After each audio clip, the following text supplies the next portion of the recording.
Hey guys, your girl Mimi, and in today's video, let's talk about how to convert your Canadian visitor visa to work permit.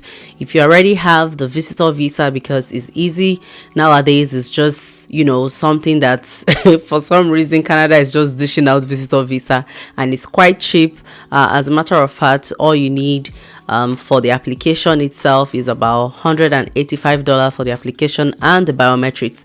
A lot of you have been emailing me because I've been talking about reasons immigrants are being sent back at the airport, and these questions keep coming up. Like, I already have a visitor visa. How do I get a job when I come to Canada? And that's what I'm going to be talking about in this video. Before I go straight into the video, I just want to give a quick disclaimer out there. Someone is on Telegram trying to scam people with my name. A kind-hearted lady sent me a screenshot of, this Telegram. I don't know who this person is, he or she, create. As a matter of fact, it's the same profile picture I have on my YouTube that this person has put on the Telegram group that he made. So please, I am not on Telegram. I never liked that platform anyways. So whoever you see on Telegram claiming to be Mimi Ojie is not me. Okay, so please just disregard. And I don't know what is asking you for. I do not ask money for any service aside my one-on-one consultations. So, which if you want to book that, because of this incident, I've gone ahead to create a link that you can only click on that link to book my one-on-one consultation, and every information you need will be in that link. Okay, and that particular link will be in the description box below. So from now on, I don't do send me email if you want to get my consult or anything like that. No. So if you want to book a consultation with me, you will see the price, you will see the link all in the description box below. Once you click the link, you see the price details and all of that. So that's the only thing that I charge for my one-on-one consultation, which is a very detailed section where you get to ask me anything and I share everything that I know. So aside that, if I'm talking about a brand, I would always advertise that brand information. Like when I talk about the brand that does CV, I'll put the email. It's better to post that, post my video or copy the link directly from me than somebody else emailing you and claiming to be me. That's not me. Okay, so please avoid this scam. It's not me. Thank you so much, guys, and let's go straight into the video. If you haven't subscribed already, please do so, because that's how you encourage your girl and that's how this channel would grow. So if you're coming to Canada with visitor visa right now and you are wondering how you're going to get a job, because you should, especially if your intention is to work, the visitor visa is not something you are supposed to work with, and unfortunately you also cannot work with it. But there is now people who, your agents have told you that you can convert it to work permit, where there are possible ways to do that, and that's what I want to be sharing in this video. The first one, but you want to watch to the end, because the last one I believe is the easiest, right? The first one is that as soon as you land into Canada, you have to find a school. Okay, that means you have to start applying for admissions. Okay, and it doesn't have to be a master degree. You can do a certification course, anything that actually can be done, not a short course, because in Canada you do not need a study permit to do like a 3-month course or anything like that. So you need to look out for like a 1-year certification course or a master's degree course or something, and it's important that you apply to schools that have DLI, that are DLI. So we're talking about designated learning institutes. Those are the kind of schools you're going to be looking out for, because you want to study, and at the end of the day you want to be able to get PGWD, which is postgraduate work permit, PGWP, okay, which is postgraduate work permit. Okay, that's what you're looking for. So what does this mean? This means as soon as you're coming, what can you be doing before you land? You have to start researching for schools that are within the price that you can afford. You also have to look out for schools that are open now for admission, which means by the time you are going to be coming, your school will be like a month to start or so. You also have to look out for schools that have, I would not advise you to start applying for courses that are very that is highly competitive, because at the end of the day, if slots are few and you're applying, you're not going to get. Another tip that I'll give you is to probably look at those provinces that are not the most popular ones. So personally, if I were you, if you're coming to Alberta, Ontario, British Columbia, I believe schools in these particular three provinces are going to be highly competitive, because these are like the biggest and the major cities. So I would start looking at schools in other places like New Brunswick, Manitoba, Prince Edward Island, Saskatchewan. All these other provinces are good as well, and your chances might just be higher.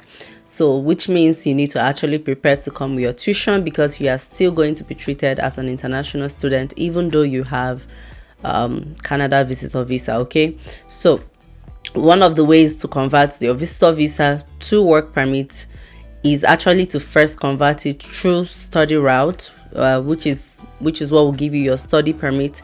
So when you get the admission that I talked about, and you pay your tuition, you are able to get all the documents to apply for study permit, which after your study permit, you graduate, you get your postgraduate work permit. After that, you work for like a year, you gather a Canadian work experience, which they call CEC, which is the Canadian experience class. Then you can apply for your permanent residence. So this is one route. Okay, this is not the only route, but this is one route to go about it. Okay, so before you move, okay, because this is the part where agents don't tell you, like the lady I was talking about that left that carried her pot. I was watching it in CBC, and this lady, CBSA, is it CBC, CBSA, all the news channel is CCC something. Anyway, I was watching it, border all these border shows on YouTube, and this lady actually was coming to Canada on a visitor visa, and she came with her pots. And the officer is not stupid, so the officer asked, why are you how long are you planning to stay? You have your pot. If you get a job, are you going to stay? And of course the agent had told her that she can claim at the airport that she will get work permit, and well, she did. Again, no research done, and she was sent back because she could not convince the border the immigration officer that her intention is genuine and she will leave at the time. Now I'm going to chip this in as well before I go to my next point, okay? And that is the fact that aside the things that you're saying, your body language also tells the story. Some of you, because you have no idea what, no research done whatsoever, so you're just coming because the agent has told you this, that, and that's exactly how you're coming. So sometimes when you are also answering questions at the airport, I just want you to be confident and speak like you know what you're saying, because if you start stammering, your body language, you start shaking, you start giving some jittering and some gestures that suggest that what you're saying might not be true, then you are just setting yourself up. These people are well trained to know if you are lying and if you are telling the truth. So it's always good to, if I were you, I would even make that program my best friend. There's so many border patrol things that you can watch on YouTube, videos that you can watch on YouTube yourself, and get to see the common mistakes that people made so that you can avoid those. All right. The number two, the way you can convert this, which I've talked about this before, is to actually come with a skill in demand. An example of such skill is truck driving. Look, let me tell you, this is one of the jobs that is like the hardest to fill in Canada right now. There are over 30,000 job vacancies on truck driving alone. And guess what? Canada is the second largest country in the world. And how many provinces are here again? Not so many. And the population is just a little, at least the population is actually less than 40 million. I think we're about 35 million or so right now. And we're talking about the second largest country in the world. My home country is like nobody is even sure anymore. Sometimes they say 220 million, sometimes they say 200 million people, and we have about 36 states. 220 million people, and Canada is less than 40 million. You can imagine this is just like one state. The population in this country is like Kano State alone. or Kano with a local government in Lagos State. You understand? You get what I mean now. The thing is, the country is so big and they need food and supplies to get from one state to another. The day that I was going to go and renew my passport in Ottawa, I flew for three and a half hours or so. And I mean direct flight from Alberta. This is to tell you how big this country is. Even if you are going from Lagos to Maiduguri, I don't think you will fly for 4 hours. Everywhere in Nigeria is within 1 hour, or most 1 hour 15 minutes, or even 45 minutes at most, So this country is so big and they need people to take supplies from one state to another. Okay. And let's not forget the fact that also Canada is big on immigration right now because the aging population is just increasing and they want young people to come here and to be able to do these jobs like truck driving. And it's actually a very it's a lucrative job over here. As a matter of fact, some truck drivers even drive overseas, meaning they can go to the US, bring supplies into Canada and take supplies from Canada to the US. Okay. Now, this job, I'm not going to lie to you. I'm sure you've seen videos, people talking about how it is very good to come to Canada and start truck driving. The truth is, if you have the ability to drive truck, I'll tell you to grab it right now. But this is where I have an issue. Do not come to Canada to learn truck driving because you might not be able to afford it. The truth is, someone sent me an admission that he got from Ontario Truck Driving School in 2022, and the tuition alone was about $7,500 if I'm correct, yeah. And that's not the only fee. There's administrative fee, $300. There's another fee, $350. There's another fee, $150. It just keep going. And if you're from, if you convert that amount alone, the tuition 7,500 to your currency, that's a lot of money, right? So I would just say start learning how to drive truck already. Be so good at it already that you know that you can actually drive a truck well, so that when you get here, it's not like you're not going to spend money. You still spend money because you can't just get here and say, I know how to drive truck, and then they'll carry truck and give you. No, you have to pass some eligibility tests. You have to pass some medical tests. You have to, do some brake. I think they call it brake testing test or something. Please correct me in the comment section if you know the correct one. So there are about 5 steps like that. And then you need to go and do the road test and pass. So now all of this is still going to cost you money. And if you're coming on a visitor visa, you just need to, if I were you, I would say, okay, I'm giving myself about 2 months to get all of this done, which means every day that I wake up, my intention is, to put in the work to get a class 1 driving license, because that's what you need to be able to drive a truck. Now, class 1 driving license is not like your normal GLD that they give in Alberta, okay? This is the one that allows you to drive trucks or, heavy equipment, say like caterpillars, all these big things they use in farms and all of that. I don't know their names. So you need a class 1 license. If I were you right now, I'll start googling how much it costs to get a class 1 license in this province. So if I'm going to Prince Edward Island, I'm going to start researching on how much it costs to, get a class 1 driver's license in Prince Edward Island. Do the same if you're going to Saskatchewan, Alberta. Find out how much it's going to cost you, because the way Canada is structured, every province sort of have their own regulations and have their own rules. That's why I also laugh at people when they say, oh, I'm coming to Canada as a carpenter. Do you know that that is a regulated industry over here? So just because they're saying they want people carpenters does not mean that you just come with your certificate and start working as a carpenter. So you need to find out the province you're interested to go, what is the regulation there, how do you get the license, and how do you get approved to actually start working as a carpenter. Very, very important. Now, this truck driving one, I'm telling you, based on testimonies that you can watch online, based on personal research, okay, because it's personal research. I don't know how to drive truck, of course. This is one of the career right now that if you have the skill, because it's so in high demand, you will be able to get LMIA. It should be easier for you to get LMIA. The first one I talked about, school, you don't necessarily need an LMIA because you're going to be on study permit, okay? But if you want to get truck driving job, you need to get LMIA.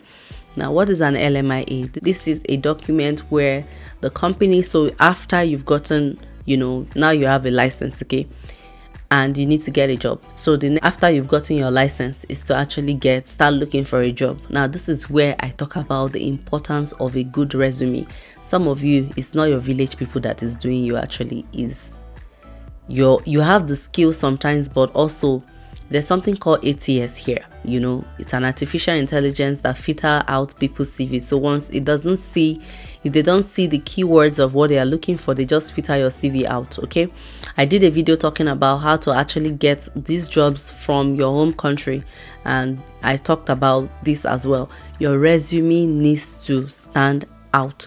If you are applying for a job and you know that you need that job to be able to stay in Canada, as a matter of fact, your 10 years visitor visa, which is multiple entry, allows you to stay only for 6 months. Now, you know that this 6 months is all you have. Have a resume that stands out. At least let your leg, I'm always confused. Let it put your feet at the door. Your foot at the door. I don't know why I like the quote and I don't know how to quote it. Get a resume that will give you the opportunity to at least land yourself an interview, is what I'm trying to say. Okay, correct? Let me know. You've actually told me this before, but I forgot. Okay, now, get a resume that will make you stand out. Because see, for some people, when you get an interview opportunity, I know that you can talk. I know that you know how to kill it. But sometimes, to even get that interview opportunity is the problem. You're not getting interview opportunity is the problem. So try and get a good resume. I always recommend, and some of you have been sending my resume contacts, good feedback, how you've been getting interviews and all of that. And that's super awesome. Even though nobody came to say, Mimi, thank you, it was your plug, but at least they sent me a few, screenshots, of appreciation and all of that, which I'm also putting this is not a paid advert, okay? So please don't let somebody else email you and say, I'm from Mimi, I make resume. Take only the email I'm posting right now, and I'll leave in the description box below. That's the only one that you can say you took from me. It's charging $15 for a good resume, and or you pay 10,000 Naira equivalent. I've insisted that it cannot change this price, even though Naira keeps doing like this. I've insisted that it can't change them. Anybody that says from Mimi, that is the price, period. You can't change it, okay? Because I know, obviously, it's Canadian based, so if it does its conversion, $15, by the time they do the conversion and also transfer fee and all of that, it's actually not going to be up to 10,000. But I've insisted that it can't change it, okay? So take advantage of that. I'm just saying this to say, if you're already going to go through the stress of finding money to raise, do you know how much ticket is right now? Ticket to at least, if it's too cheap, like 800k, some have seen even 1.5 million, some 2 points, depending on the route you are taking. So you are going to spend money on tickets. We've not talked about your accommodation. Even if you have somewhere to stay, that person might ask you to start contributing. So you are going to spend money. I'm just saying, at least don't leave with that ticket. You're going to book a two-way ticket, by the way, because coming on visitor visa, you must have a return ticket. If not, they will return you yourself. So all those money you are going to spend, only spend it when you have a blueprint on how you are going to move from visitor to work permit. And when I did the first version of this video, a lot of people were asking me, what other jobs can we use that can give us LMIA right now? I don't want to just be telling you things so that, video is long unnecessarily. Right now, it's either through school or through truck driving, the easiest route that I know. So I'm not going to put things that I do not know, okay? This is all I wanted to share in this video. If this is helpful, let me know. If you have a question, put it in the comment section down below. More importantly, do not forget to turn on your notification bell so that when I post new videos, you'll be able to get notification. And lastly, please do not forget to subscribe. Okay, I always bring valuable information to you and it will save you a lot of money. Don't forget to share the video to your friends or people who might need it. You never know who you are helping. And until I see you in my next video, please avoid those scammers. Bye for now.